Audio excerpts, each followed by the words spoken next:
امام زمانہ کی سلامتی کے لیے ایک دفعہ صلوات بھیج دیں۔ صلی علی محمد وعلی محمد وعجل فرج۔ لا حول ولا قوة الا باللہ العلی العظیم۔ حسبنا اللہ ونعم الوکیل، نعم المولا ونعم النصیر۔ اعوذ باللہ من الشیطان الرجیم، بسم اللہ الرحمن الرحیم۔ الحمد للہ الذی یؤمن الخائفین وینجی الصالحین ویضع المستکبرین وَيُعْلَقُ مَلُوقًا وَيَسْتَخْلَفُ آخَرِينَ، وَصَلَاةُ وَالسَّلَامُ عَلَى رَسُولِ ثَقَلَيْنِ محبوبِ رب المشرقین والمغربین، جد الحسن والحسین، نبینا سیدنا ابی القاسم محمد صلی علی وآلہ الطیبین الطاہرین المعصومین، لا سیما بقیت اللہ فی الارضین، روحی وارواحنا لتراب مقدم الفدا، ولعنت اللہ علی اعدائہم اجمعین۔ بسم اللہ الرحمن الرحیم۔ رب اشرح لی صدری ویسر لی امری واحلل عقدۃ من لسانی یفقہوا قولی، اما بعد فقط قال رسول اللہ صلی اللہ علیہ وآلہ وسلم، افضل الاعمال امتی انتظار الفرج۔ صلوات بیت محمد۔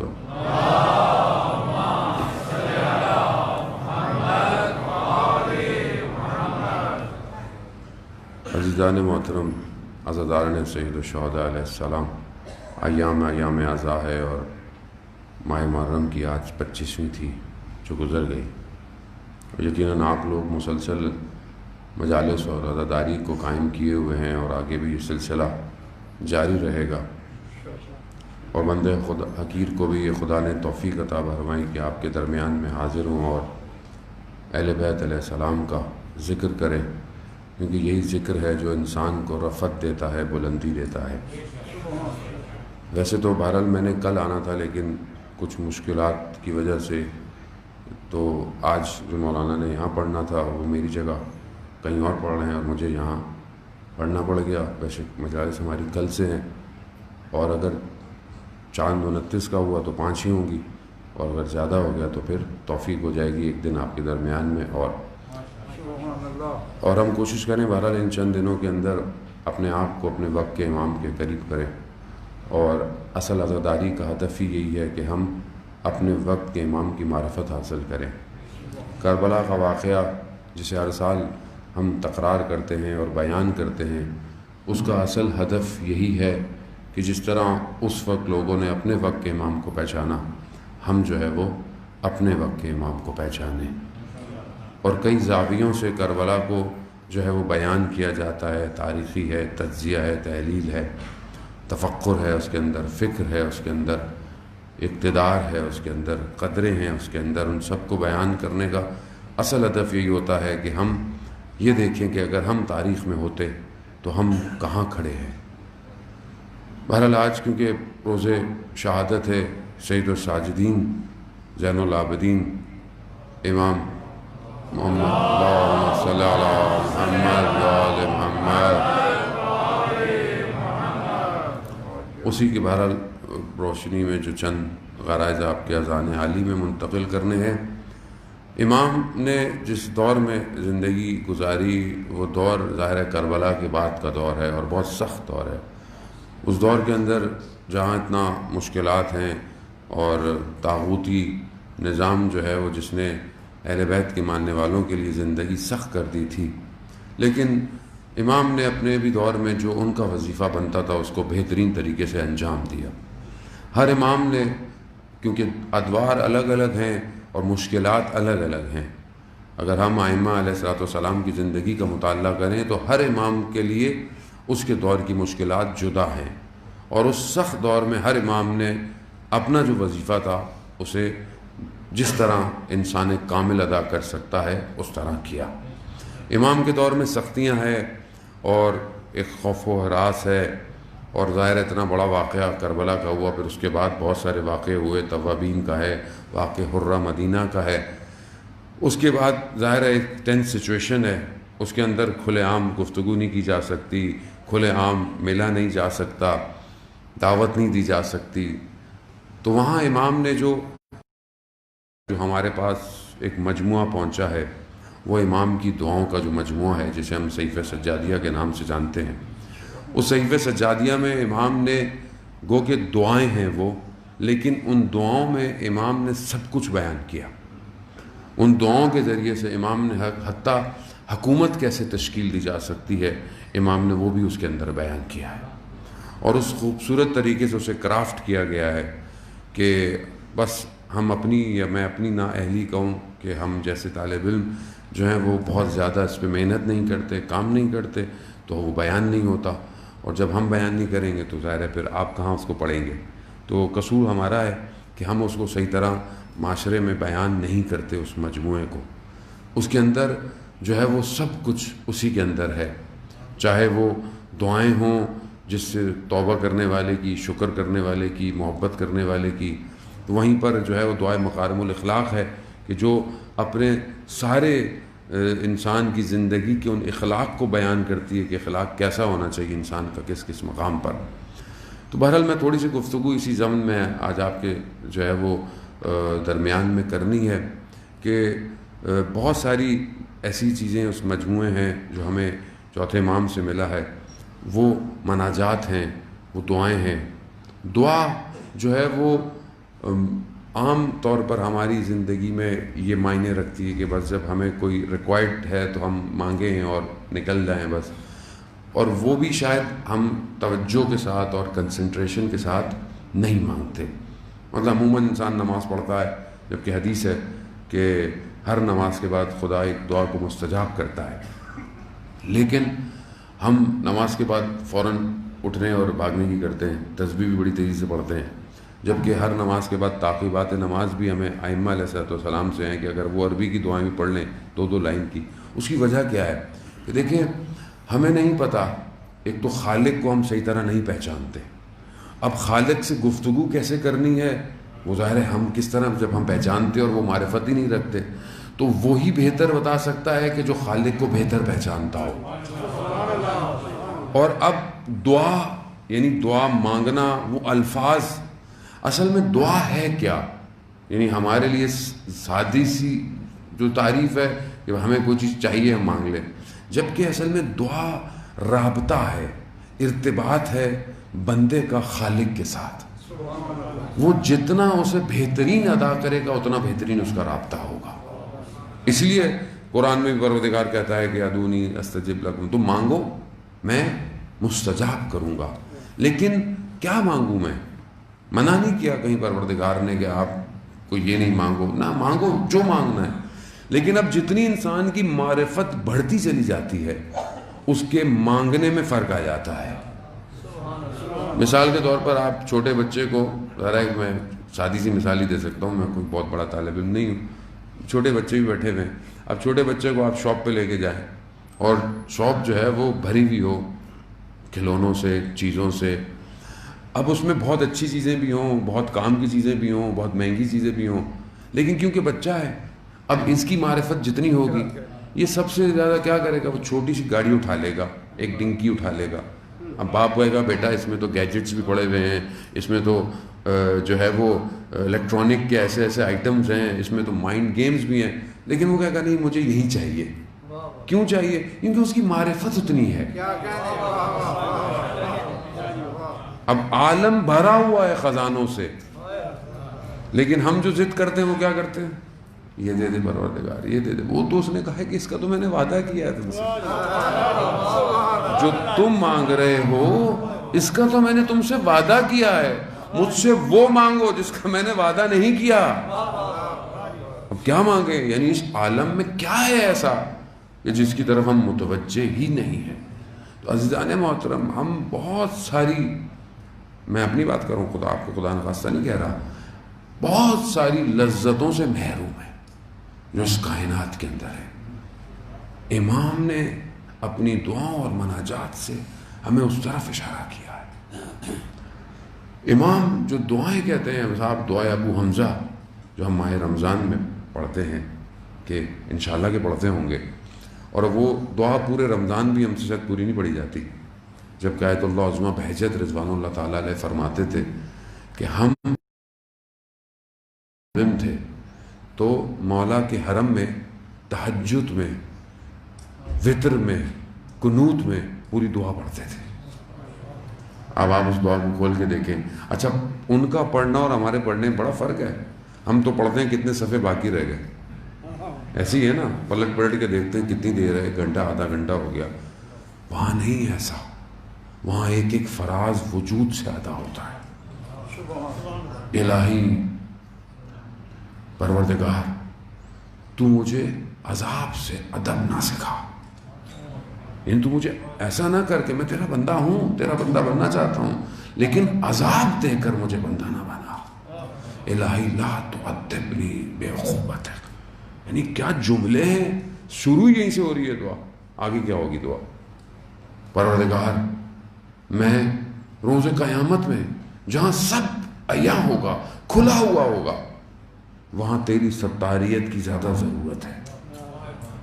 یہاں تو تم نے میرے عیبوں پہ پردے چھپائے ہوئے ہیں نا، یہاں تو کسی کو نہیں پتا میں اندر سے کیا ہوں، یہاں تو نے چھپایا ہوا ہے، لیکن قیامت میں کہ جہاں سب کھلا ہوا ہوگا، اعضا خود گفتگو کریں گے، وہاں مجھے تیری ستاریت کی چھپانے کی زیادہ ضرورت ہے۔ آپ دیکھ رہے ہیں مانگنے میں کیا مانگ رہا ہے، کیوں؟ کیونکہ یہ بندہ جانتا ہے اس خالق کو اس سے مانگنا کیا ہے۔ تو ہم جو دنیا میں مانگتے ہیں، اس لیے تو ہم تھوڑا سا کوشش کرنی چاہیے کہ ہم ان دعاؤں کو اپنی زندگی میں شامل کریں تھوڑا تھوڑا، تاکہ ہمارے اس کائنات کی معرفت میں فرق آئے۔ جب انسان اس طرف بڑھے گا تو کائنات اس کے لیے مختلف ہو جائے گی، ہستی شناسی اس کی تبدیل ہو جائے گی۔ یہ جو دنیا کی مراحل ہیں، ان کو وہ بہت تیزی سے طے کر کے آگے کی طرف بڑھ جائے گا، کیونکہ دنیا کی حقیقت ہے ہی کیا؟ دنیا تو ایک گزرگاہ ہے، ایک مسافر خانہ ہے ویسے بھی۔ اب آپ کسی ہوٹل میں ٹھہرے ہوئے ہو ٹیمپریری، اور آپ بولیں گے بس یہی سب کچھ ہو، یہی پردے ہوں، یہی صوفے ہوں، یہی ہو وہ ہو، ساتھ والا بولے گا 5 دن تو رہنا ہے، ویسے بھی آگے جانا ہے، تو اس پہ اتنا دل لگانے کی کیا ضرورت ہے؟ تو اب ہم نے تو یہاں ویسے بھی ٹیمپریری ہے، گزرگاہ ہے، عالم زر سے بطن مادر میں، بطن مادر سے اس دنیا میں، دنیا سے پھر برزخ، برزخ سے اقصد آخرت ہے، کہ قرآن کہتا ہے کہ ہم فیہا خالدون، تم وہاں ہمیشہ رہو گے۔ اب جہاں ہمیشہ رہنا ہے وہاں کیا عالم ہے، وہاں کیا ہے، وہاں کس کی ضرورت ہے، وہاں کیا چیز ہے جو کام آئے گی؟ عزیزان محترم، ہم نے دنیا تو بہت بنا لی، بہت پلاٹ بنا لیے، بہت چیزیں بنا لی دنیا کے اندر، لیکن آخرت کا پلاٹ خالی پڑا ہوا ہے۔ وہاں پہ جو ہے وہ کسی کی سفارش نہیں چلے گی، وہاں خود بنائیں گے تو جائیں گے۔ جیسے آپ نے بہرحال کہیں اور رہتے ہوں گے، یہاں بنایا تو شفٹ ہوئے، وہاں بھی ابھی سے بنے گا تو شفٹ ہوں گے۔ شفٹ تو ہونا ہے، آپ چاہیں یا نہ چاہیں۔ ابھی آپ کی مرضی ہے پلاٹ اس طرف ہو یا اس طرف ہو، وہاں 2 ہی آپشن ہے، وہاں تیسرا آپشن کوئی نہیں ہے۔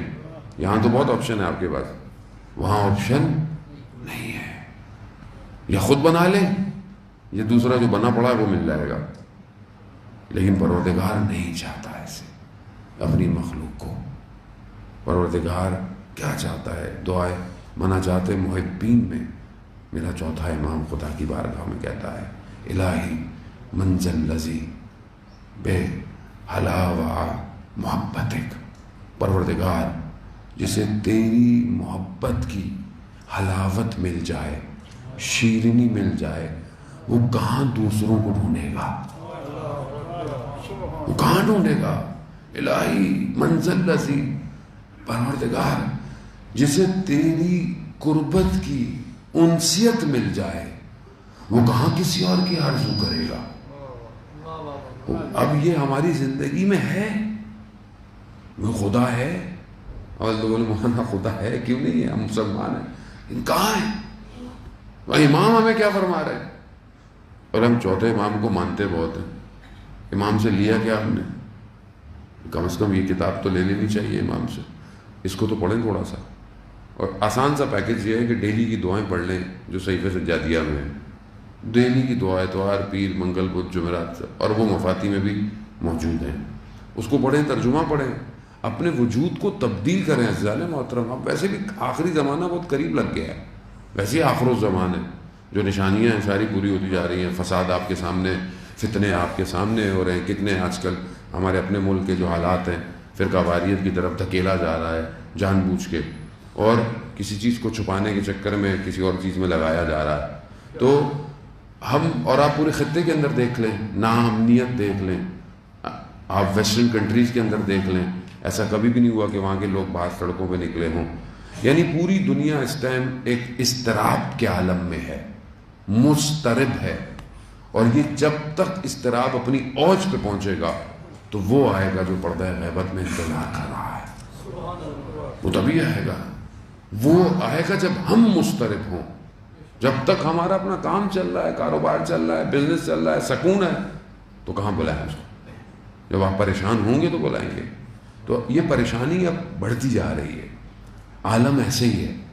اب اس میں ہم متوجہ ہوں اس طرف عزیزان محترم، اس سے پہلے کہ کاروان آئے، صدا آئے اور ہم رہ جائیں. آپ یہ نہیں کہہ سکتے کہ جب امام تشریف لائیں گے تو میں اٹھوں گا، نہیں اٹھ پائیں گے. پھر ابھی سے تیار ہوئے تو پھر پرواز ہے. اور یہ تبھی ہوگی کہ جب ہم اپنے وجود کو دیکھیں کہ یہ وجود اس عالم میں کہاں موجود ہے، اور اپنے خالق کے ساتھ اس کا رابطہ کیسا ہے. قرآن میں سورہ حدید میں پروردگار کہتا ہے کہ اینما کنتم، تم کہاں ہو، میں تو تمہارے ساتھ ہوں. تم جہاں بھی ہو میں تمہارے ساتھ ہوں. وہ تو ساتھ ہے مگر میں اس کے ساتھ نہیں ہوں. تو میں کیسے ہوں؟ تو دعا اور مناجات دونوں میں بڑا فرق ہے. دعا انسان مانگتا ہے، مناجات نجوا کو کہتے ہیں، سرگوشی کو کہتے ہیں، آہستہ آہستہ بات کرنے کو کہتے ہیں مناجات. امام نے جو مناجات دی ہیں وہ ایسے ہی ہیں. جب رسول خدا حضرت محمد مصطفیٰ اللہم صلی علی محمد جب معراج پہ گئے تو پروردگار نے اپنے حبیب سے، جو ہے وہ بہت ساری حدیثیں ہیں، بہت سارے کلام ہیں، تو پروردگار نے اپنے حبیب سے، محبوب سے کہا کہ اگر کوئی بندہ میری رضا کے لیے کام کرتا ہے تو میں اسے 3 خصلتیں دیتا ہوں. اگر جو میری رضا، یعنی کیا؟ یعنی جس پر خدا راضی ہو.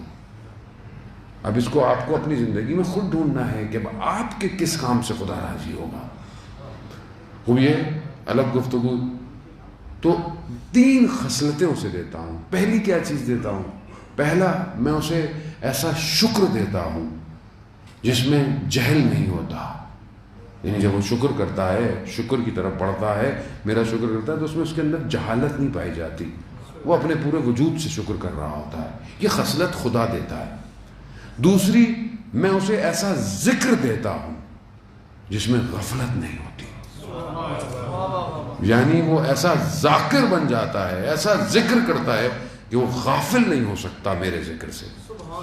ہر وقت ذکر کے اندر رہتا ہے. کہ جہاں قرآن کہتا ہے یقیناً سورہ معارج کے اندر کہ یہ ہم صلاتم دائمون، یہ ہمیشہ نماز کی حالت میں ہے. یعنی کیا نماز کی حالت میں؟ یعنی نماز کسے کہتے ہیں؟ یعنی آپ نماز جو پڑھتے ہیں، سادی سی نماز کے سادے سے مفہوم تو یہی ہے کہ آپ چیزوں کو حرام کر دیتے ہیں بہت ساری، اور اس کے آگے متوجہ ہو جاتے ہیں. اب آپ کو کوئی ادھر ادھر کرے تو آپ کہتے ہیں بھائی میں خدا کی قبلہ رخ ہو کر خدا کی طرف عبادت کر رہا ہوں، خدا کی طرف متوجہ ہوں. صرف بدن نہیں، وجود بھی متوجہ ہو، قلب بھی متوجہ ہو، ذہن بھی متوجہ ہو. تو کہا یہ وہ ہیں کہ جو ہر وقت نماز کی حالت میں رہتے ہیں. یعنی جہاں پہ بھی ہوں گے ہر وقت خدا کی طرف متوجہ ہیں. جہاں بھی دیکھیں گے ان کے چہرے اپنے کاموں میں، اپنے ذکروں میں. تو میں ایسا ذکر سے دے دیتا ہوں کہ جو اسے غفلت میں نہیں ڈالتا. اور پھر میں اس کے دل میں اپنی محبت ڈالتا ہوں اور اسے ایسی محبت دیتا ہوں کہ یہ دنیا کی محبتوں کو چھوڑ دیتا ہے. اب یہ مہم ہے زیادہ. بس میں اسی جملے تک آپ کو لانا تھا اس مناجات محبین کی وجہ سے. یہ جو محبت خدا کی جب آتی ہے تو یہ باقی محبتیں اس کے دل سے منقطع ہو جاتی ہیں, چھوڑ جاتی ہیں. پھر کیا کرتا ہے جب یہ 3 خصلتیں آتی ہیں تو پھر پروردگار ارشاد فرماتا ہے کہ پھر میں اس کے قلب کی وہ آنکھ روشن کرتا ہوں جس سے یہ میرے جمال کو دیکھتا ہے, اور پھر میں یعنی پروردگار پھر میں اس سے نجوا کرتا ہوں, یعنی پھر پروردگار اس سے سرگوشی میں باتیں کرتا ہے. عزیزان محترم, یہ خصلتیں کس کے لیے, کون سی مخلوق کے لیے ہے, کس کے لیے پروردگار نے فرمایا؟ میری زندگی میں کہاں ہے یہ, کہاں پھنس گیا ہوں میں زندگی میں, کن چیزوں میں نے اپنے آپ کو پھنسا دیا ہے. اور وہ کہتا ہے کہ میں نے پوری کائنات کو تمہارے لیے بنایا ہے مگر تمہیں میں نے اپنے لیے بنایا ہے. تو کہاں ہے میرا, میں کہاں ہوں؟ مجھے سب دیا اس نے لیکن میں کہاں ہوں؟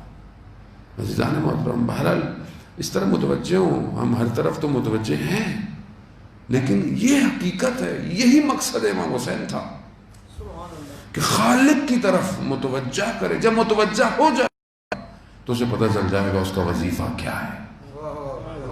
کون سی چیز تھی کہ جس کے لیے سید الشہداء اتنے خزانوں کو لے کر کربلا آئے ہیں؟ کون سی ایسی چیز؟ کوئی تو اتنی قیمتی چیز تھی. امام حسین علیہ السلام خود عظیم ہے لیکن وہ چیز جس کے لیے امام نے قربانی دی وہ اس سے بھی زیادہ عظیم ہے. کیا ہے؟ پروردگار ہے. کروڑوں لوگوں کی نگاہیں سید الشہداء کی طرف اور اس بندے کامل انسان کی نگاہ اپنے پروردگار کی طرف. رضن بے رضائک, میں راضی ہوں تیری رضا پہ, تیری رضا پہ, میں نے خدا کی رضا پہ کام کیا. اب یہ خصلتیں اگر مکمل اور تام ہیں تو ان بندوں پر ہے, مگر راستہ بند نہیں کیا انہوں نے کہا تمہارے لیے بھی ہے, تم بھی کرو, تم بھی میری رضا کے لیے کام کرو, میں تمہیں بھی سب کچھ دوں گا, تمہیں بھی یہ مناجات دوں گا, تمہیں بھی یہی گفتگو دوں گا. ہم جب علماء اور شہداء کا گفتگو پڑھتے ہیں, سنتے ہیں, یقیناً انہوں نے اپنے آپ کو اس مقام پہ پہنچایا ہے, اس مقام پہ لے کر گئے کہ جہاں ان کی مناجات اور گفتگو ہیں.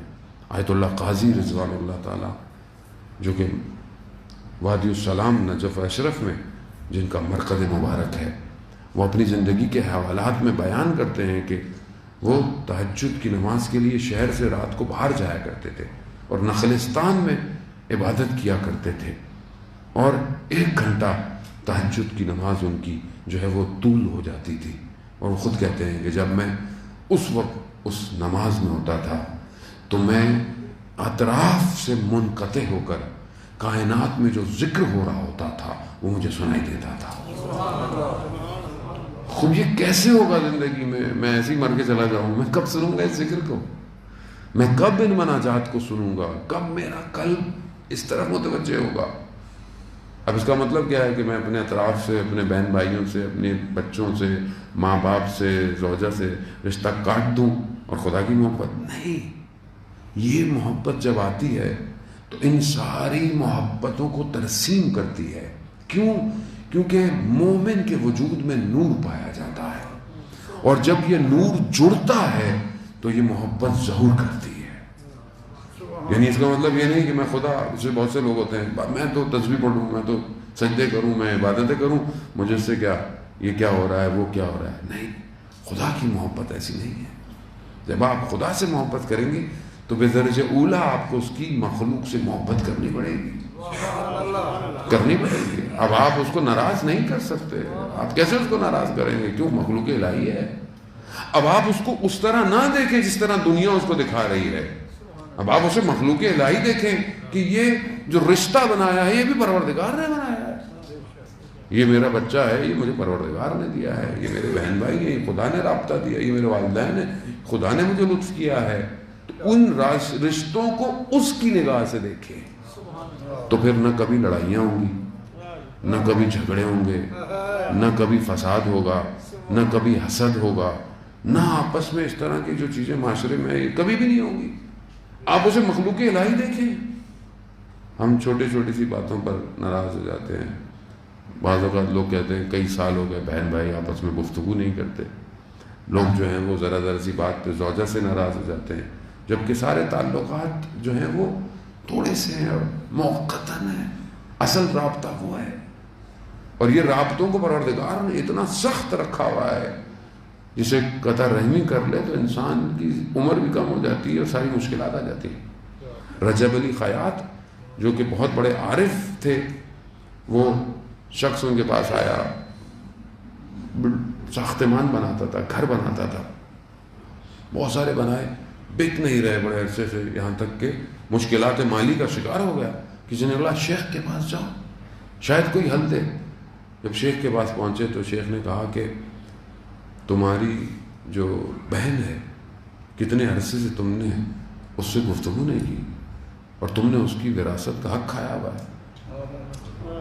اب اس کو یاد آیا کہ اس زمانے میں وہ تھوڑے سے پیسے بنتے تھے جو تھے کہ اس نے نہیں دیے تھے وراثت کے. تو کہا میں دے دیتا ہوں، کہا میں زیادہ دے دیتا ہوں، زیادہ دے کے آ گیا. پھر واپس آیا، کہا ابھی بھی مسئلہ حل نہیں ہوا. کہا کیوں؟ کہا تمہاری بہن جو ہے وہ کرائے کے گھر میں رہتی ہے اور تم نے اتنے گھر بنائے ہوئے ہیں. کہا ایک گھر اس کو دو. کہا کہ اس میں تو گھر مسئلہ ہے تبھی حل ہوگا، مرضی تمہاری آگے. اس نے جیسی بہن کو گھر دیا اس کے بعد اس کے گھر جو ہے وہ بکنا شروع ہو گئے.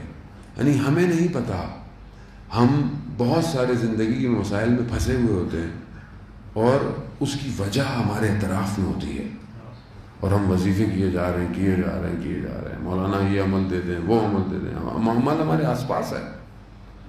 بعض وقت انسان بچے کو اس طرح جھڑک دیتا ہے، ڈانٹ دیتا ہے کہ اس کے دل کی آپ کو مشکلات میں ڈال دیتی ہے، لیکن ہم متوجہ نہیں ہوتے. انسان گھر کے اندر اپنی زوجہ کے ساتھ شدید، ذرا سی بات پہ شدید کر بیٹھتا ہے، اور یہاں تک کہ اس کی پکڑ عالم برزخ تک باقی رہتی ہے. انسان عالم برزخ میں بھی ان رابطوں کی وجہ سے عذاب برداشت کر رہا ہوتا ہے، لیکن ہم متوجہ ہی نہیں ہیں. کیوں؟ کیونکہ ہمیں درس دیا ہی نہیں جاتا. ہمیں ریلیشن شپس کیسے ہونے چاہیے ہمیں بتایا نہیں جاتا. اور جس معاشرے میں ہم رہتے ہیں وہ تو اس نہج پہ آ گیا ہے کہ ویسے ہی سوشل میڈیا جو سائبر ورلڈ ہے، کہ برحال گفتگو آنے والے دنوں میں کریں گے اس پہ، کہ اس نے ہمیں ویسے ہی توڑ دیا ہے. ویسے ہی فیک ریلیشن شپس پر ہماری دنیا قائم ہے. جھوٹے رشتے جو رہی صحیح کسر تھی وہ کورونا نے پوری کر دی. سوشل ڈسٹینس ہو جائیں آپ، ویسے ہی دور ہو جائیں آپ. ویسے ہی دور تھے ہمیں اور دور کر دیا. اور جوڑا کس سے؟ سوشل میڈیا سے. وہ کیا کر رہا ہے؟ برباد کر رہا ہے. تو عزیزان محترم، ان حالات میں انسان بہت ضعیف ہو گیا ہے. اسے فوراً ضرورت ہے اس اکسیر کی جو اسے پروردگار کی طرف لے کے جائے، اور وہ کوئی اور نہیں ہے، وہ یہ مناجات ہے کہ انسان اپنی خلوت میں ان مناجات کا سہارا لے، خدا کی بارگاہ میں جائے، بات کرے اس سے، گفتگو کرے اس سے. دنیا سے باتیں کرتے ہیں ہم لوگ، گھنٹوں گھنٹوں باتیں کرتے ہیں، چیٹ کرتے ہیں، پتہ نہیں کیا کیا کرتے ہیں، اور خالق سے گفتگو نہیں کرتا. کھولے اپنے آپ کو اس کے آگے. اس سے کیا چھپانا؟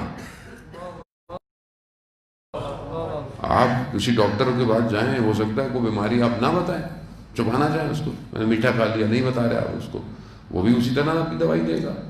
لیکن خالق سے کیا چھپائیں گے جو سب جانتا ہے، جس نے آپ کو اس وقت جب روح تھے تب بھی جانتا ہے، قبر میں کیا ہوگا تو بھی جانتا ہے، آخرت میں کیا ہوگا تو بھی جانتا ہے، آپ کے آباء و اجداد کو جانتا ہے، آپ کی ساری خصلتوں سے واقف ہے، آپ کی ساری کمزوریوں سے واقف ہے.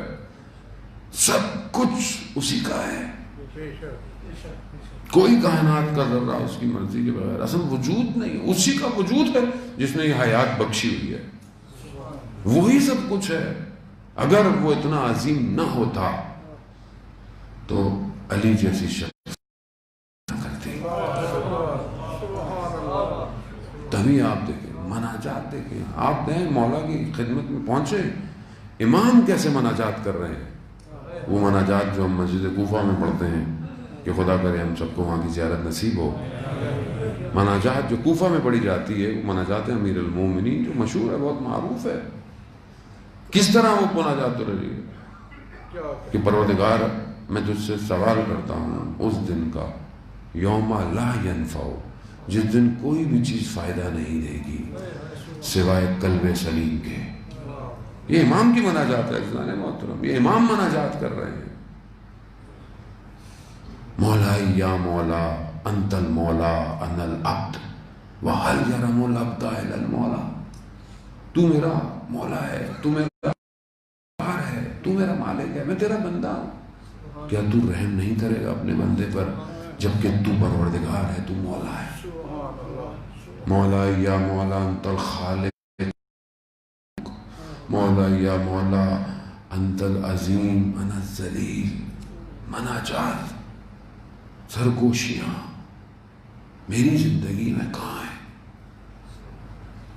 میں نے اس مناجات کو اپنی زندگی میں بہرحال جو توفیق ہوئی، لیکن ایک مقام ایسا تھا کہ جہاں میں نے مناجات توفیق ہوئی، اس دن سے لے کے آج تک ویسی میں نہیں پڑھ پایا مناجات. اور میں نے اپنے استاد سے پوچھا جب اس واقعے کے بعد، اور اس بات کو بھی میرے خیال میں شاید 12-13 سال ہو گئے، توفیق نہیں ہو پائی آج تک یہ مناجات پڑھنے کی. میں نے پوچھا کہ کیا وجہ تھی، کیونکہ کہا کہ تم ایسی جگہ گئے تھے جہاں شہداء کا خون بہت تھا، ان شہداؤں نے استقبال کیا ہے، یعنی وہ خود اس طرح مناجاتیں پڑھتے تھے، انہوں نے تمہیں بھی توفیق دی کہ تم بھی اس لذت کو محسوس کرو. عزیزان محترم، وہ ہماری زندگی میں حسرتیں دوسری ہیں، گاڑی چھوٹی ہے، گھر چھوٹا ہے، فون ایسا، یہ حسرتیں ہماری یہی ہیں. یہ حسرت ہی نہیں کہ کبھی مجھے رات کی تنہائی میں مناجات نصیب ہو. اور میری راتیں زندگی کی گزرتی جا رہی ہیں، کتنی راتیں میں نے گزار دی اپنی زندگی کی غفلت میں، اور میں اس کی طرف متوجہ ہی نہیں ہوا. اور یہ مجھے پتہ ہی نہیں ہے کہ پتہ نہیں یہ رات میری آخری ہے کہ نہیں ہے. کسی کو نہیں پتا کہ آج کی رات یہ لمحہ آخری ہے کہ نہیں ہے.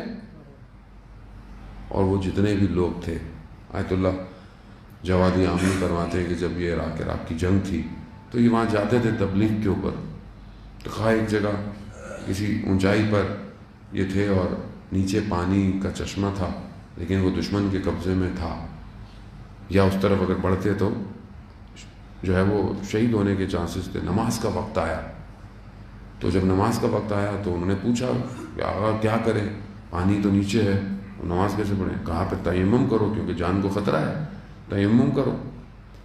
تو دیکھا ایک جوان جو ہے وہ خیال میں 16 سال یا 14 سال کا وہ جا رہا ہے، تو کہا آقا ہماری بات نہیں سن رہا، آپ ہی اس کو روکیں کہ کچھ ہو جائے گا. تو کہتے ہیں انہوں نے اس کو بولا کہ ابھی جب مشکل ہو تو تیمم کر سکتے ہیں، نماز ہو جائے گی تمہاری. تو وہاں اس نے مجھے مڑ کے دیکھا اور مسکرا کر کہا آقا رہنے دیجیے، آخری نماز ہے، خوشو خضو سے پڑھنے دیں. گیا وضو کر کے آ گیا، کچھ نہیں ہوا، نماز پڑھی، اور اس کے بعد بہرحال ان کا آپریشن سٹارٹ ہوا تو کچھ لوگ شہید ہو گئے. تو انہوں نے پوچھا کہ وہ کہاں ہے جوان؟ کہا وہ شہید ہو گیا ہے. کہا وہ پانی کے کنارے دیکھا تو اس کا بدن تھا اور وہ اسی طرح مسکرا رہا تھا کہ وہ جانتا تھا کہ یہ اس کی آخری نماز ہے. 16 سال کا. کہتے ہیں آغا جوادی نے خاک اٹھائی سر پہ ڈالی، کہا کہ یہ کون سا علم تھا جس نے امام خمینی نے ان کو پڑھایا اور یہ اس مقام پہ پہنچ گئے اور ہم فلسفہ اور عرفانی پڑھتے رہ گئے. کیا چیز تھی؟ خدا، رب تھا. یہ جوان جو ہے وہ شب کی تنہائیوں میں مناجات پڑھتے تھے. یہ جانتے تھے کہ یہ ایک ایسے مقام پر ہے کہ جہاں پر لقاء اللہ قریب ہے، خدا سے ملاقات قریب ہے. 72 شہیدوں میں سے جو ایک امام کا صحابی ہے، یقیناً شاید بصرہ سے آیا اپنے 2 بیٹوں کے ساتھ، اس کے میرے خیال میں اچھے خاصے بیٹے تھے، لیکن صرف 2 بیٹے اس کے ساتھ آئے، اور جب وہ امام سے آ کر ملا تو اس نے قرآن کی ان آیتوں کی تلاوت کی جس میں انسان خوش ہو رہا ہوتا ہے، مسکرا رہا ہوتا ہے، جس میں فرح ہے، نشاط ہے. تو آپ بولیں گے یہ تو مطلب اس جنگ میں آیا ہے تو اس میں مسکرانے خوش ہونے کی کیا بات ہے؟ کیونکہ یہ جانتے تھے، حتیٰ شب عاشورہ اور روز عاشورہ بھی ان کے چہروں پہ مسکراہٹیں تھیں. کیوں؟ کیونکہ یہ جانتے تھے ان کی اور خدا کی ملاقات میں اب تھوڑا ہی فاصلہ رہ گیا ہے، اور ہم اپنی زندگی میں اس ملاقات تک کیسے متوجہ ہو؟ کیونکہ ہم نے شرائط کو طے نہیں کیا. ہم اپنی زندگی میں ان شرائط کو طے ہی نہیں کر رہے جو ہمیں داخل کرے اس عشق کی وادی کے اندر. ہم باہر ہیں، ہم گھوم رہے ہیں باہر. ہم اگر تھوڑے بہت دیندار بھی ہوتے ہیں تو بس مسجد امام بارگاہ میں، باقی ہماری زندگی میں جو بھی ہے بس ہے، ٹھیک ہے، چلتا ہے. اور اس کے بعد ہمارے پاس ایکسکیوزز بھی بہت سارے ہیں، یہ مسئلہ ہے، وہ مسئلہ ہے، یہ مسئلہ ہے. جبکہ خدا نہ آپ کو کام سے منع کرتا ہے، نہ آپ کو کسی بزنس سے منع کرتا ہے، نہ نوکری سے، نہ پڑھائی سے، کسی چیز سے خدا تو منع ہی نہیں کرتا. نان نفقہ جو حلال ہے اس کو واجب ہے، کماؤ، کھاؤ، کھلاؤ. جتنی تمہیں خدا نے وسعت دی ہے، جتنی تمہیں خدا نے اسٹیٹس دیا ہے، تم اپنے گھر اتنے رکھو، اچھے رکھو، اچھی گاڑی رکھو اگر تمہارے اندر ہے تو. لیکن خدا کہتا ہے کہ یہ سب سمٹ جائے گا. یہ جو سورج اور چاند بھی خدا نے بنایا ہے، جسے پروردگار قرآن میں کہتا ہے کہ یہ دھواں تھا، اس دھوئیں سے ہم نے اس کو بنایا. 7 آسمان جو ہے وہ کھڑے کیے ستونوں کی طرح. یہ سب سمیٹ لیا جائے گا، سب ختم ہو جائے گا. القاریات ملقاریات، سب سمیٹ لے گا. کیا بچے گا؟ کیا لے کے جائیں گے اس کے پاس؟ انہی زندگی کے معاملات میں امتحان ہے، ابتلاءات ہے. وہ یہ دیکھتا ہے کہ میں اس کو یہ سب دے کر یہ دیکھوں کہ یہ میری طرف کتنا متوجہ ہے. یہی کمال تھا سید الساجدین کا. ہم ترک نہیں کر سکتے عزیزان محترم اس سجدے کو جو روز عاشورہ مغرب میں سید السجاد نے کیا ہوگا. روز عاشورہ کیا تھا؟ کیا تھا جو لیا خدا نے، جو دیا گیا؟ اس کے بعد سجدہ سبحان ربی الاعلی و بحمدہ. دیکھیں آپ، یعنی آدمی کی تو کوئی چھوٹی سی چیز کھو جائے تو نماز بھول جاتا ہے، تو کفر پہ آ جاتا ہے آدمی. یہ کیا کر دیا پروردگار؟ بندہ مر جائے، بچہ مر جائے، مگر وہاں اللہ اکبر نہیں لے پا رہے ہم امام کی معرفت. جب امام ہی سمجھ میں نہیں آئے گا تو اس کا ہدف کیسے سمجھ میں آئے گا؟ ہم نے روایتی سیٹ اپ رکھا ہوا ہے اپنی معذوری ساداری، بس روایتی. یہی چیز تاخیر کا باعث بن رہی ہے کہ ہم وقت کے امام کو ہمارے پیسے نہیں چاہیے، امام کو ہماری دولت نہیں چاہیے، امام کو ہمارا وجود چاہیے. وجود. وہ اس کو کربلا وجود پہنچے تھے.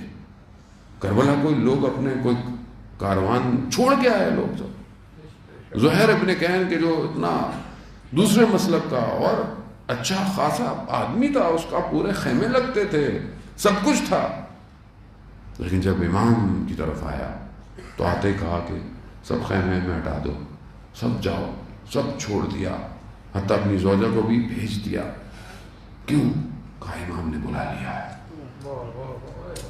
امام کو دولت تھوڑی چاہیے تھی، امام تو وہ ہیرے تلاش کر رہے تھے کہ جنہیں کربلا کی سرزمین میں دفن کیا جائے، جن کی روشنی قیامت تک کے ظلمتوں کو چیرتی رہے. انہیں جمع کیا ہے امام نے. ابھی بھی امام کو یہی چاہیے. امام کو کوئی، امام کے پاس سب کچھ ہے، امام سارا علم رکھتے ہیں. یہی خزانے آج بھی پیدا ہو رہے ہیں، آج بھی. جس میں سے ایک شہید قاسم سلیمانی، وہ خزانہ کہ جسے اس کے جنازے نے دنیا کو بتایا کہ یہ کتنا خدا کے قریب تھا.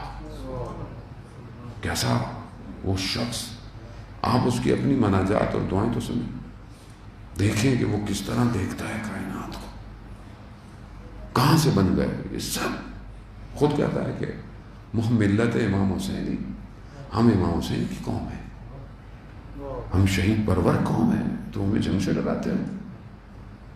کربلا ہیرے مانگتی ہے، اگر آج ہیں تو وقت امام تک پہنچ جائیں گے۔ وہ کب ہوں گے؟ جب انسان اپنی خلوت تنہائی میں مناجات کرے، خدا کے رابطے کو محکم کرے۔ ہمارا خدا سے رابطہ، میں اپنی بات کروں، ضعیف ہے۔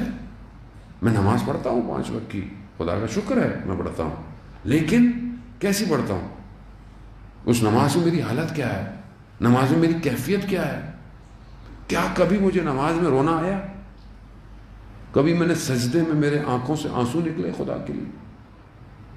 جبکہ خدا کہتا ہے کہ مجھے چند قطروں میں سے جو پسند ہے اس میں سے ایک قطرہ یہ ہے جو رات میں میری محبت کی وجہ سے نکلے۔ کہ میری آنکھ سے کبھی اور آیت اللہ عظمہ بہجت کی نماز کہ ہمیں تھوڑی توفیق ہوئی ان کی نماز پیچھے پڑھنے کی، کہ کس طرح وہ سجدے میں چیخ مارتے تھے کہ ہمارے دل ہل جاتے تھے، کیونکہ ہم اس چیز کو تو محسوس نہیں کرتے تھے جس کو وہ محسوس کر رہے ہیں، اس عظمت کو، اس جلال کو، اس جمال کو کہ جو باطن کی آنکھ دیکھ رہی ہو۔ اور آدمی پھر اس چیزوں سے، دنیا کے جمال سے پھر غافل ہو جاتا ہے۔ دنیا میں کیا جمال ہوگا، دنیا میں کیا حسن ہوگا؟ وہ ایک صرف جھلک تھی جو حضرت یوسف پہ پڑی کہ جسے لوگ اس زمانے میں انگلیاں کٹ گئیں، وہ ایک جھلک تھی۔ اور سوچیں یوسف زہرا کیسا ہے کہ جس کے انتظار میں کائنات منتظر ہے۔ وہ کیسا رخ ہوگا کہ جس کے لیے ہم کہتے ہیں اللہم ارنی الطلعۃ الرشیدہ وغرۃ الحمیدہ، دعا عید میں جو ہم ہر وقت پڑھتے ہیں۔ شخص، ہمارے استاد کہتے ہیں کہ حج کے مناسک ادا کرنے مکہ گیا ہوا تھا، اور 8 کو جب لوگ 8 کو ابھی مکہ میں ہی ہوتے ہیں، 7-8 بعد میں چلتے ہیں، تو ہمیں باہر نکلا، دیکھا خالی ہے، خلوت، مکہ کی سڑکیں خالی ہیں۔ میں پریشان ہوا کہ لوگ کہاں چلے گئے؟ تو میں نے دیکھا سامنے سے ایک نقاب پوش تشریف لا رہا ہے، تو میں نے کہا میں ان سے پوچھوں کہ لوگ کہاں چلے گئے، یہاں ہونا چاہیے تھا لوگوں کو۔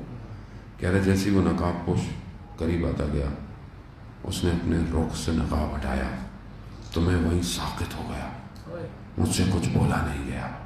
اور تھوڑی دیر بعد تو میں نے دیکھا کہ لوگ تو میرے آس پاس چل رہے ہیں۔ میں نے دیکھا کہ لوگ کون ہیں، تو ہمارے استاد کہتے ہیں کہ اس سے جب اس عالم دین نے پوچھا تم نے خانہ کعبہ کو دیکھ کر کیا دعا مانگی تھی؟ کہا میں نے یہ دعا مانگی تھی اللہم ارنی الطلعۃ الرشیدہ، مجھے وہ امام کا وہ درخشندہ چہرہ دکھا۔ تو کاش تم نے کلام بھی مانگ لیا ہوتا تو امام تم سے گفتگو بھی کر لیتے۔ تو یہ دعا ہمارے ہاتھوں میں کہاں ہے؟ یہ دعا ہمارے لبوں پہ ہے کہ پروردگار یہ جمال جو تیرا پوشیدہ جمال ہے، جو تیرے ساری عظمتوں کا کمال ہے، وہ ساری صفات الہی جو اس ٹائم منسجم ہے، کس کے پاس ہے؟ امام کے پاس ہے۔ پروردگار دکھا، کیا یہ میں مانگتا ہوں خدا سے؟ کیا ہے یہ میری؟ کیسے کربلا پہنچوں گا؟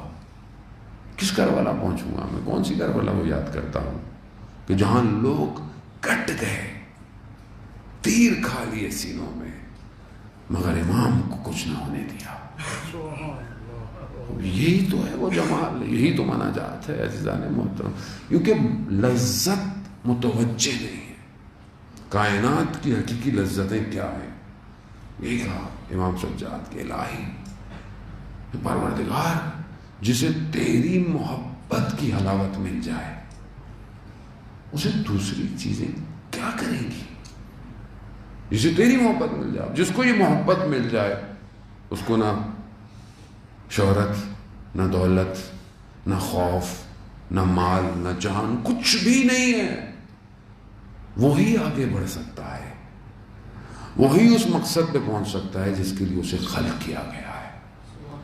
کیوں؟ اسے پتا ہے کہ میں کٹ بھی جاؤں گا، مر بھی جاؤں گا تو کیا فرق پڑتا ہے، کیونکہ یہ لذت دیکھ رہا ہے۔ کربلا اسی محبت کا جمال ہے۔ ایک جملہ بس آپ کی زحمت ہے عزیزان محترم، ایک جملہ حضرت زینب سلام اللہ علیہ خواہ، ایک جملہ کہ جب ابن زیاد لعین نے پوچھا کہ ہم نے کربلا میں یہ کر دیا وہ کر دیا، آپ نے کیا دیکھا؟ ما رأیت الا جمیلا، میں نے جمال کے سوا کربلا میں کچھ نہیں دیکھا۔ یہ جمال ہمیں کیوں نہیں نظر آتا؟ ہم کیسے اس جمال کو دیکھیں گے؟ یہ جمال کیا ہے عزیزان محترم؟ ہم اس وادی میں نہیں پہنچ پا رہے کربلا کی۔ یقیناً یہاں پہنچنا آسان نہیں تھا، وہ ام المصائب بنی تو یہ جمال نظر آیا۔ مصیبتیں دینی پڑتی ہیں اس جمال تک پہنچنے کے لیے، اور ہم بھی اپنی زندگی میں بہرحال کوشش کریں کہ اس جمال کی طرف بڑھیں کہ خدا خود ہمارے قلب کو روشن کرے تاکہ ہم اس کی عظمتوں کو، اس کے جمال کو، اس کے جلال کو دیکھیں۔ مرنا تو سب نے ہے، اور حدیث ہے کہ مرنے سے پہلے مر جاؤ۔ مرنا تو ہے، سب کو موت آنی ہے، مر کے اپنی چیزیں دیکھو گے تو کیا کمال ہے؟ مرنے سے پہلے مرو تاکہ اس مقامات کو پہلے ہی دیکھ لو، اس چیزوں کو پہلے دیکھو۔ لذت تو اسی میں ہے۔ ان عوالم کو دیکھو جس میں امام موجود ہے، ان چیزوں کی طرف متوجہ ہو انسان۔ آیت اللہ عظم بہجت فرماتے تھے کہ ہم جو ہے وہ، ہم نے اپنے استاد سے کہا کہ آپ جو درس ہمیں دیتے ہیں یہ ایک ہفتے میں ایک دن ہوتا ہے، اس کو بڑھا دیں، آپ تھوڑا زیادہ دیا کریں۔ تو کہا جاؤ مسجد سہلا میں نماز پڑھو اور صبح واپس آ کر مجھے بتاؤ۔ گئے، دوسرے دن واپس آئے، کہا کیا دیکھا؟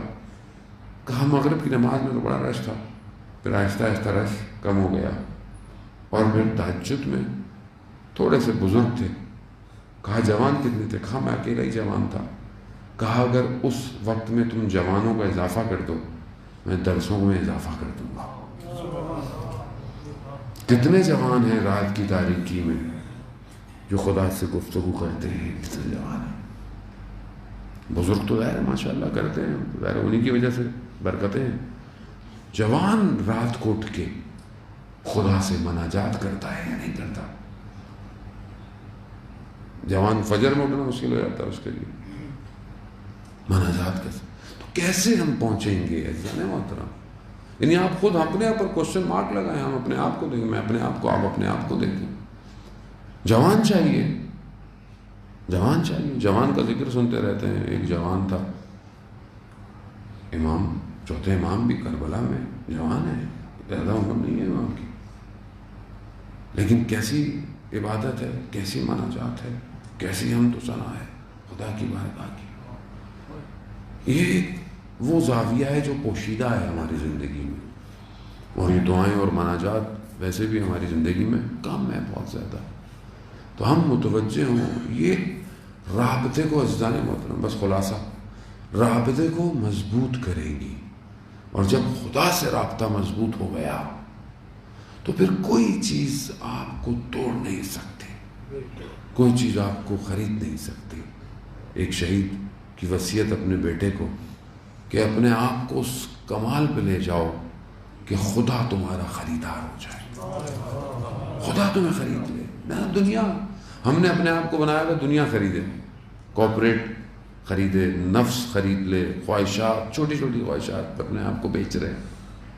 ایک تصویر پہ جوان اپنے آپ کو بیچ دیتا ہے، ایک لمحے میں انسان نامحرم تعلقات میں بیچ دیتا ہے، جبکہ خدا اس قابل کرے کہ خدا خریدے، خدا کہے کہ ہاں یہ میرا، میں نے اس کو خرید لیا۔ جب وہ لوگ لے لے بس پھر کیا ہے زندگی میں؟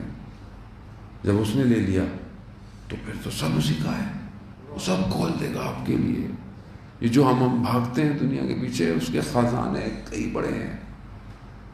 وہ جب پتھروں کے اندر کیڑوں کو غذا دے سکتا ہے سمندر کی تہوں کے اندر مچھلیوں کو غذا دے سکتا ہے، ہواؤں میں پرندوں کو جب وہ سب دے سکتا ہے تو اس اشرف المخلوقات کو کیوں نہیں دے گا؟ یہ تو ہم نے خود اپنے آپ کو گرایا ہوا ہے، اور یہی پستی ہمیں تباہ کر رہی ہے، انسانیت سے دور کر رہی ہے۔ انسان محترم، اسی کی ضرورت ہے، اور ان مناجات اور دعاؤں کی طرف یہ میرا چوتھا امام اپنی ساری زندگی کرتا رہا۔ درود سے دعا شروع کی اور اس کے بعد آگے، لیکن عجیب ہے، خادم امام کے غلام بیان کرتے ہیں کہ ہم جب بھی پانی دیتے تھے تو پانی کو دیکھ کر یہ ہمارا امام گریہ کرتا ہے۔ کہا جب بھی کھانا دیا جاتا تھا تو امام کھانے کو لے کر گریہ کرتے۔ کہا بستر بنایا جاتا تھا مگر امام زمین پر سوتے تھے۔ پوچھا مولا کیوں؟ کہا میرے بابا کو بھوکا اور پیاسا ہوا، پانی وضو کے لیے ہے تو گریہ ہے، نماز پر کھڑے ہیں تو گریہ ہے، کہیں جانور کو قربان ہوتے دیکھا تو مولا رک گئے، کہا اسے پانی پلایا ہے۔ اللہ اکبر۔ یہ 5 گریے مشہور ہیں، امام چھٹے امام کی حدیث ہے، 5 گریے کائنات کے۔ ایک حضرت آدم کا گریہ ہے کہ جب انہیں روئے زمین پر بھیجا گیا، ایک حضرت یعقوب کا گریہ ہے جو حضرت یوسف کی جدائی میں گریہ کرتے رہے، ایک خود حضرت یوسف کا گریہ ہے، اور ایک گریہ حضرت زہرا سلام اللہ علیہ، اور ایک سید الساجدین کا گریہ جو کئی سال پر محیط رہا۔ کہنے والوں نے کہا مولا اتنا گریہ کیوں کر رہے ہیں؟ کربلا کو بڑا وقت گزر گیا۔ کہا کہ یعقوب کا ایک بیٹا صرف جدا ہوا تھا، حضرت یعقوب جانتے تھے کہ یوسف زندہ ہے، لیکن اتنا گریہ کیا آنکھیں سفید ہو گئی۔ کہا میرے سامنے میرے 18 یوسف قربان ہو، گریہ نہ کرو، خون کے آنسو۔ امام نے عزیزان محترم، وقت کا امام بھی گریہ کرتا ہے۔ یہ کیسے گریہ نہ کرتے؟ اپنے سامنے نے کیا کیا مصیبتوں کو، کیا کیا مشکلات کو امام نے دیکھا۔ ہم تو بہرحال بیان کرتے ہیں اور اٹھ کے گھر چلے جاتے ہیں، لیکن یہ تو امام جانتے ہیں کہ روز عاشورہ کی مشکلات اپنی جگہ، لیکن شام غریبہ سے جو مشکل شروع ہوئی، امام کی امامت کا پہلا سوال کتنا عجیب ہے کہ بی بی زینب آ کر فرما رہی ہیں بیٹا سجاد خیموں میں کتنا سخت ہے امام کے لیے کہ نہیں مرے نہیں اغیار کے مجمع میں آ جائے، غیروں کے مجمع میں آ جائے۔ ہاں عزیزان محترم، یہ آسان نہیں تھا۔ امام سجاد کو جو غم کھا گیا وہ بڑا عجیب غم ہے، ہم اسے درک نہیں کر سکتے، ہم اسے محسوس نہیں کر سکتے، اور تبھی ہم اس گریہ تک پہنچ بھی نہیں سکتے جسے امام سجاد علیہ السلام نے کیا۔ وہ گریہ اور مشکلات امام کی اس عالم کی حقیقت کو ہمارے سامنے کھول نہیں سکتی۔ امام سے پوچھا کہ کون سی ایسی چیز ہے نا کہ کربلا میں ایسی کون سی چیز تھی اس پورے واقعے میں جس نے آپ کو سب سے زیادہ رنجیدہ کیا؟ کون سی ایسی چیز ہے؟ امام نے یہ نہیں کہا کہ علی اکبر کے سینے پہ جنیزہ لگا، امام نے یہ نہیں کہا کہ قاسم کے بدن کے ٹکڑے ہوئے، علی اصغر کو تیر لگا، نہیں، یہ سارے غم اپنی جگہ پر، لیکن امام نے 3 دفعہ کہا ہائے شام، ہائے شام، ہائے شام۔ یہ شام میں کیا ہوا ایسا؟ کیا ہوا شام میں جسے میرا مولا اتنا یاد کرتا ہے، اتنا یاد؟ خود امام ایک جگہ مقتل میں بیان ہوتا ہے کہ امام کہتے ہیں کہ دشمن ہمیں اس طرح لے کر چلتا تھا کہ ایک تو رسیاں، توق، اور ایک عجیب کیفیت ہے مقتل کی جملے کی، کہا کہ ہمارے سب چاہنے والوں کے سر نیزوں پہ، اور جب آنکھوں سے آنسو کسی کی آتا تھا تو یہ اس کے سر پہ بھی نیزہ مارتے تھے۔ یہ بیمار سب سے سخت مرحلہ، کچھ مقام ایسے ہیں کہ جہاں پر امام سجاد کی جان کو حضرت زینب نے بچایا ہے۔ ایک وہ مقام ہے کہ جب یہ بیمار خیمے میں ہے تو یہ خیموں میں آئے اور انہوں نے چاہا کہ امام کو ختم کریں، بی بی زینب آگے آ گئی، کہا کہ اس سے پہلے مجھ سے گزر کے جانا پڑے گا، کہا کہ یہ بیمار ہے، چھوڑ دو، اس سے کیا ہوتا ہے۔ لیکن اس سے سخت مرحلہ استاد فاطمی نے یہاں بیان کرتے ہیں کہ 11 محرم کو جب اس کارواں کو مقتل کے پاس سے گزارا گیا،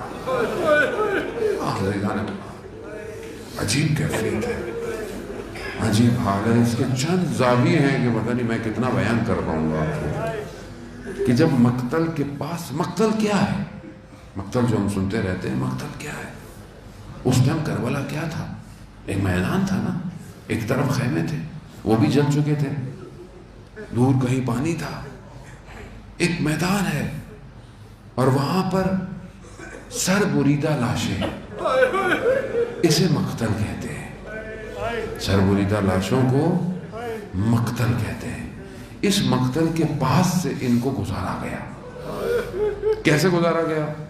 سواریوں پہ زین نہیں ہے، مہارے نہیں ہیں، ان کو گزارا گیا۔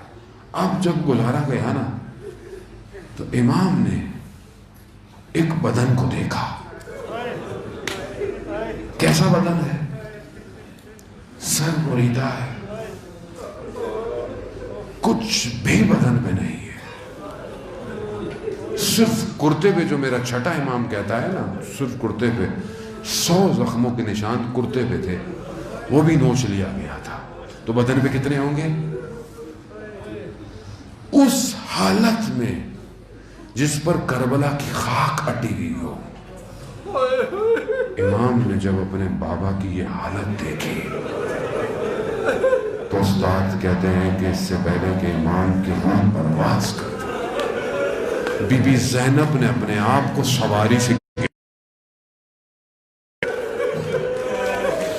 اس مقام ہی، وہی وہ مقام ہے کہ جہاں بی بی نے یہ کہا یہ میرا بھائی حسین ہے۔ ہاں آزاداران محترم، اس حالت کو میرا مولا نہ پہچان پایا، نہ برداشت کر پایا، گزر گیا وقت، آپ نے یہ مصائب سنتے رہے۔ ہاں عزیزان محترم، آئے امام کے اس غم کو تھوڑا سا عکاسی اگر ہو پائے۔ یا امام زمانہ، ہم آپ سے ہاتھ جوڑ کر معذرت چاہتے ہیں، کیونکہ ہمیں یہ بھی پتا ہے، کتابیں یہ بھی کہتی ہیں کہ آپ کو بھی سب سے زیادہ اپنی پھوپھی کا غم کھا گیا ہے، آپ بھی اپنی پھوپھی کے غم کو بہت یاد کرتے ہیں۔ زیارت نہیہ بھی ہمیں یہی بتاتی ہے۔ ہاں راوی کہتا ہے کہ میں جب شام میں داخل ہوا نا تو میں نے دیکھا شام کے لوگ رنگ برنگے کپڑے پہنے ہوئے، میں نے کہا کیا ہے، کوئی عید کا دن تو نہیں ہے آج؟ کہا نہیں، ایک باغی تھا نا جنہوں نے قیام کیا تھا، ان کے اسیروں کو لایا گیا ہے، ان کے مردوں کو مار دیا گیا۔ کہتا ہے جیسے ہی میں وہاں پہنچا، میں نے جب سر نیزے پر دیکھے نا تو میں نے کہا یہ تو جانے پہچانے سر ہے۔ میں نے نیچے دیکھا تو میں نے دیکھا، میں نے امام کو، میں امام تک پہنچا، گردن میں توق ہے، ہاتھوں میں رسی ہے۔ مولا یہ کیا ہو گیا، یہ کیا ماجرا ہے؟ کہا اس کا وقت نہیں، تیرے پاس کچھ دھرم دینار ہیں؟ کہا ہاں۔ کہا یہ جن کے ہاتھوں میں نیزے ہیں نا ان کو دے، اور انہیں کہے تھوڑا آگے جائیں۔ کہا کیوں؟ کہا لوگ ان نیزوں کے سروں کو دیکھیں، میرے اہل حرم پر نگاہیں نہ پڑیں۔ آزاداران محترم، امام سجاد کو یہ غم کھا گیا، یہ اغیار کا مجمع، یہ غیروں کا مجمع، اور یہ سید زادیہ، یہی وہ شام کا غم تھا جو ساری زندگی امام کو رہا۔ وقت گزر گیا، امام کو بھی زہر دیا گیا، بس میں تیری سے آخری مراحل کی طرف، امام کو زہر دیا گیا، امام کی شہادت ہو گئی۔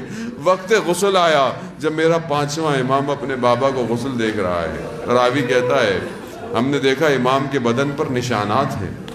کیسے نشان ہے؟ ایک سیاہ نشان امام کی کمر پر بھی تھے، اور کہتے ہیں بعض کے امام بھی اپنے بابا کے بدن کو دیکھ کر گریہ کیا، جیسے مولا کائنات نے اس وقت جب اپنی زوجہ کو غسل دے رہے تھے تو گریہ کیا تھا۔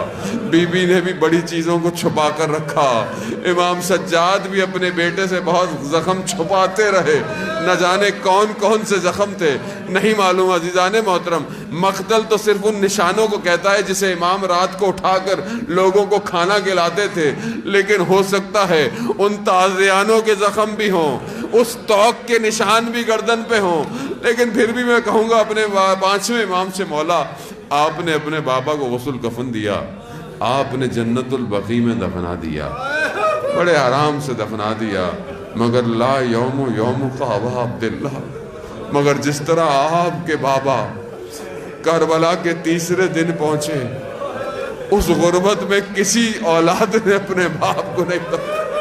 جب بنی اسد کے قبیلے سے ایک ایک کر کر مولا نے نشاندہی کی نا، پھر ایک قبر ایک بدن کی طرف کہ جو نہ جانے کتنا چھوٹا ہو چکا تھا، کہا مولا نے میں خود دفناؤں گا۔ کہا کس کا ہے؟ کہا میرے بابا کا بدن ہے، اسے دفنانے کچھ اور لوگ بھی آئے ہوئے ہیں۔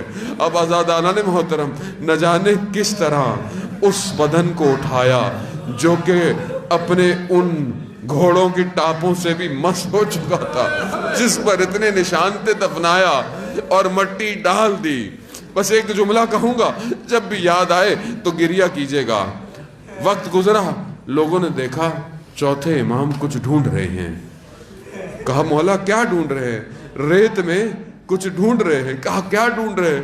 کہا میرے بابا کے ہاتھ میں ایک انگلی نہیں ہے۔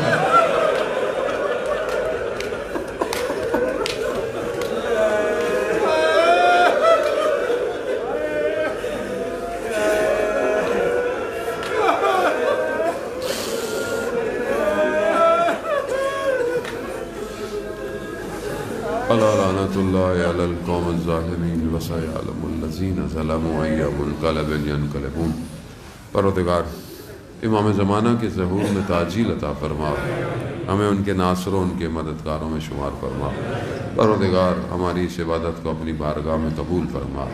جہاں جہاں بھی جلوس مجلس عزاداری ہو رہی ہے، ان سب مومنین کی جان مال عزت آبرو کی حفاظت فرما۔ پروردگار مسلمان جہاں بھی اپنی آزادی کی جنگیں لڑ رہے ہیں انہیں کامیابی عطا فرما۔ پروردگار یہ ہمارے ملک میں جو فرقہ واریت کی ہوا کو جو ہے وہ بھڑکایا جا رہا ہے، ان سب دشمنوں کو نیست اور نابود فرما۔ ہمیں اپنے ملک میں امن کے ساتھ یکجہتی کے ساتھ رہنے کی توفیق عطا فرما۔ مسلمانوں کو آپس میں اتحاد کے ساتھ رہنے کی توفیق عطا فرما۔ مومنین کو آپس میں محبت کی توفیق عطا فرما۔ ہمارے وطن پاکستان کو عزت اور استحکام عطا فرما۔ اس کے دشمنوں کو نیست اور نابود فرما۔ پروردگار ہم سب کو عمرہ اور باقی زیارات کی توفیق عطا فرما۔ جلد سے جلد اس بیماری اس وبا کو انسانیت سے دور فرما۔ جتنے بھی بیمار ہیں اس بیماری کی وجہ سے یا اس کے علاوہ بھی بیمار ہیں، بیمار کربلا کا واسطہ پروردگار انہیں شفا کاملہ اور عاجلہ عطا فرما۔ پروردگار ہمارے گھروں کو قرآن کی تلاوت سے منور فرما۔ ہمیں اپنی مناجات کی لذت کی توفیق عطا فرما۔ پروردگار ہم ان ایام میں جو کر رہے ہیں اس کے بدلے میں ہمیں اپنے وقت کے امام کی قربت نصیب فرما۔ ہمارے امام کو ہمارے اعمال سے راضی ہونے کی توفیق عطا فرما۔ پروردگار اس مجلس عزاداری کا اصل ہدف وقت کے امام کی معرفت ہے، پروردگار ہمیں وہ عطا فرما۔ جو پریشان حال ہیں ان کی پریشانیوں کو دور فرما، جو بے روزگار ہیں انہیں رزق حلال عطا فرما۔ پروردگار جو بے اولاد ہیں حضرت علی اصغر کی اولاد صالح اور نیک عطا فرما۔ فتنوں کے دور میں پروردگار ہمیں کامیابی کے ساتھ سرخرو ہونے کی توفیق عطا فرما۔ اللہم ارزقنا زیارت الحسین فی الدنیا و شفاعتہ فی الآخرہ۔ صلوات بید محمد۔